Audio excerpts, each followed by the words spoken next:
ஏ guys, என் தங்கச்சிக்கும் பாத்தீங்கன்னா exam leave விட்டாங்க. அதனால அது வந்து என்ன போட்டு பாடா படிச்சு இதை பண்ற அதை பண்றேன்ட்டு பாத்தீங்கன்னா ஒரு ஆர்டர் வந்துருந்துச்சு. அந்த ஆர்டர் கேன்சல் ஆனது. சரி, ரிட்டர்ன் வாங்குறதுக்காக ஆள் வந்திருந்தாங்க. அப்படியே அவங்க ரிட்டர்னை கொடுத்துட்டு சரி ஃபேன் பக்கத்துல வந்து அந்த பிள்ளைக்கு ஏதாவது ஒண்ணு தொங்க விடணுமா, அதுக்காக வீட்லயே வந்து செஞ்சுட்டு இருந்துச்சு. அதனால ப்ரோக்கு கால் பண்ணி ப்ரோ இதை மட்டும் மாட்டணும் அப்படின்னு சொல்லி மாட்ட விட்டாச்சு. அவர் என் தங்கச்சி பாத்தீங்கன்னா அதை 3 நாளா செஞ்சுக்கிட்டு இருந்துச்சு. சரி எப்படி இருக்குன்னு சொல்லி மறக்காம சொல்லி சரி அப்படியே வெளியே வந்து பாத்தீங்கன்னா வெளியே சன்செட் வந்து வேற லெவல்ல இருந்துச்சு. அதை அப்படியே பார்த்துட்டு அப்படியே ஏடிஎம்க்கு வண்டியை விட்டாச்சு காசு எடுக்கிறதுக்காக.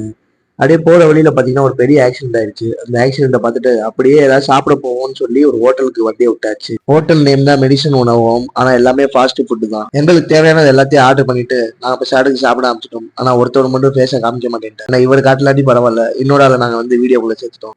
அவருக்கே தெரியாம சர்ப்ரைஸா வீடியோக்குள்ள ஆட் பண்ணியாச்சு. எண்டிங்ல பிளேட் ஷவர்மாவை சாப்பிட்டுட்டு சரி எல்லாரும் தண்ணி குடிக்கிறப்ப பாத்தீங்கன்னா என்னால மட்டும் குடிக்கவே முடியல. ஆனா கடைசியில எப்படியோ குடிச்சிட்டேன்னு சிந்தாம சரி ஏதாவது ஜூஸ் குடிப்போம் அப்படின்னு சொல்லி ஆளுக்கு ஒரு ஜூஸ் வாங்கிட்டோம். நான் பாத்தீங்கன்னா 0 சுகர் கோகோ ஜூஸ் வாங்கிட்டேன். பாத்தீங்கன்னா நல்லாவே இல்லை, இருந்தாலும் ஊத்த வேண்டியதா போச்சு எல்லாத்தையும்.